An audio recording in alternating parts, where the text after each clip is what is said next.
Mahigit 140 years na ang nakalipas ang dating simpleng bayan ng Tambobong na sagana sa Labong, ngayon isa ng lungsod.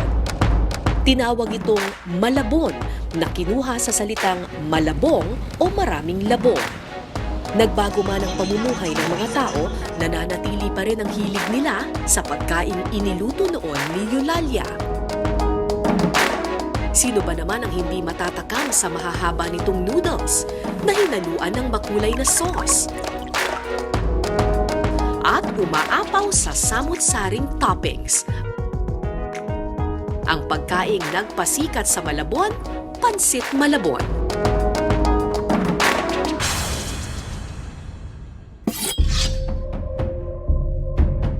Main ingredient ng Pansit Malabon ang rice noodles. Mas makapal ang mga hibla nito kaysa sa tipikal na pansit bihon. Gawa ito sa giniling na bigas na malagkit at harina. Pero taliwas sa alam ng karamihan, hindi rice noodles ang unang ginamit na sangkap noong nadiskubre ang recipe ng Pansit Malabon. Para dalhin tayo sa nakaraan, sasampulan tayo ng original recipe ng Pansit Malabon gamit ang labong ng isa sa mga apo sa tuhod ni Eulalia, si Pechi. 1800s. So, panahon pa ng mga Kastila. Okay. At ngayon, ituturo niyo sa amin kung paano yung original na Pansit Malabon. Wala pang rice noodle. Labong. Labong! Ito ang gagawin nating pansit. Opo, yan ang invento ng lola ko talagang. Kanununan ko yan, labong.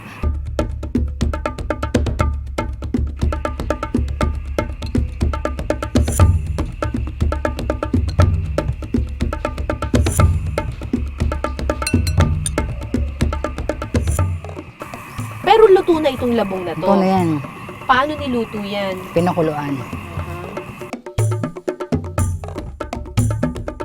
Basta kahit anong klase ng itlog. Pero mas maganda ako itik. Itlog ng itik. Para hindi sabog ang pula.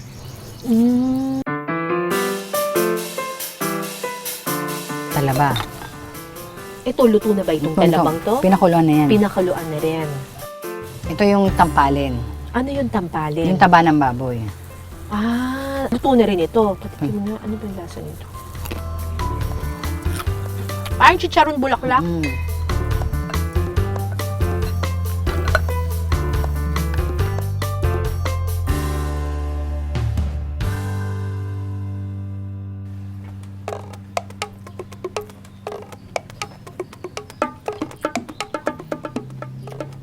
Hindi ko siya ma-imagine na pansit.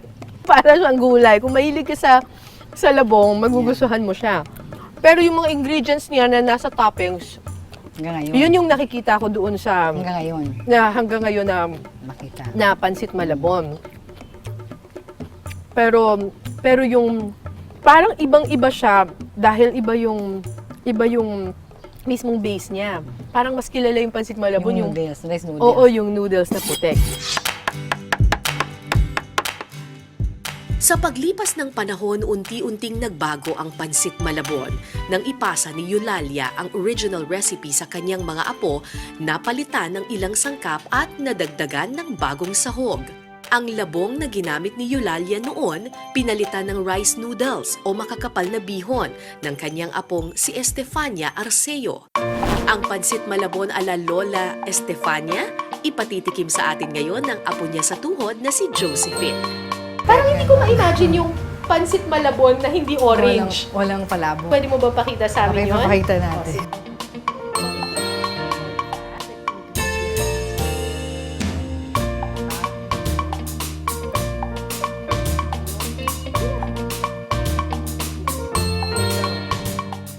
Tapos, yung pinakaiba niya, lalagyan natin siya ng grated egg. Grated egg. Oo. Yung sa Pansit Malabon, hiniwa-hiwa siya. Hiniwa-hiwa.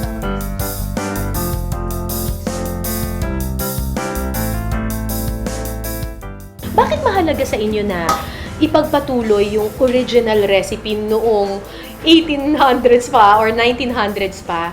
Ngayon naman, uso na yung mga fusion eh. Mahalaga mapanatili natin yung pagiging authentic ng isang original na recipe. So, maganda yun na may naiwan na legacy yung mga ninuno namin.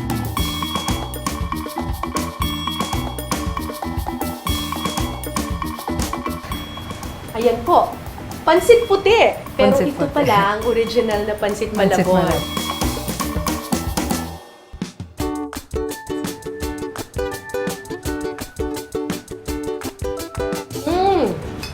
Ang sarap. Masarap din, pero parang mas gusto ko yung may orange na sauce. Kasi yung may orange na sauce parang mas nababind niya Nababind. together yung iba't ibang mga ingredients. Ito, masarap din. Nalalasahan mo yung garlic, yung seafoods, at saka yung tinapa, at yung chicharon, nalalasahan mo. Pero parang, siguro dahil sanay na akong kumain ng may palabok, Kulay orange. gusto ko yung...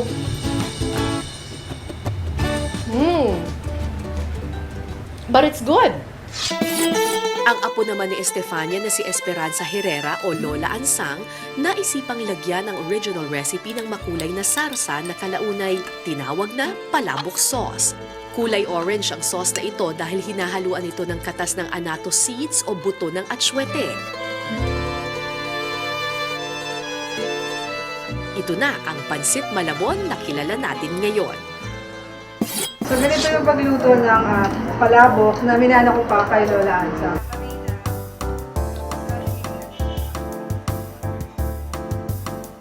Para matikman ang original recipe ng pansit malabon ni Eulalia na mas pinasarap ng palabok sauce ni Lola Ansang, sinampulan din kami ni Josephine.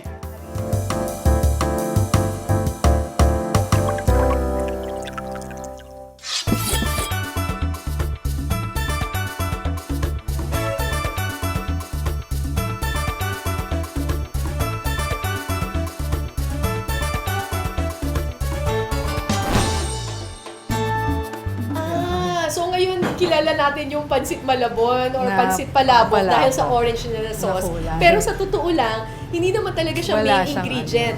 Palabok lang Palabok siya. lang siya. Pampaganda lang. Pampaganda. At ito na ang ating pansit malabon. Oo. So original recipe, Original recipe ni Lola, Lola Ansang. Ansang. Oo, naminana pa many generations ago. Tikman natin.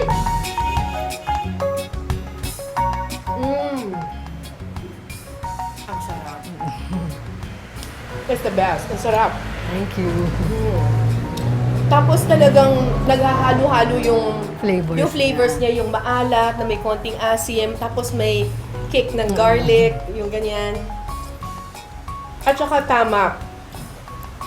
I like it that yung noodles nakakabit Nakakapit na sa kanya mismo yung tinapa. sauce. Oo, yung sauce na palabok at yung tinapa at yung chicharon.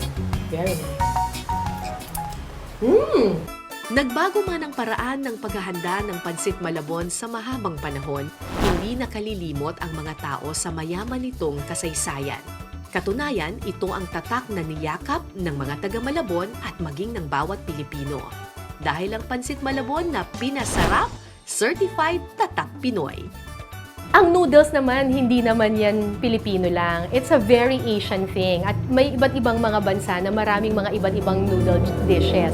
Pero masasabi ko na yung pansit malabon natin, ito yung talagang Pilipinong-Pilipino. Pwede natin siyang ilaban sa ibang mga noodle dishes ng Korea, ng Japan, ng China. And masabi ko lang kasi 'di ba, paniniwala nating mga Pilipino, kumain ka daw ng pansit para humaba ang buhay mo. Ako, ang dasal ko, ang wish ko, sana yung mahabang kasaysayan at mahabang buhay ng pansit malabon, sana magpatuloy pa siya ng ilang daang taon pa. Kasi kailangan pahalagahan natin ito at kailangan pagyamanin. Dahil atin ito Pilipinong-Pilipino.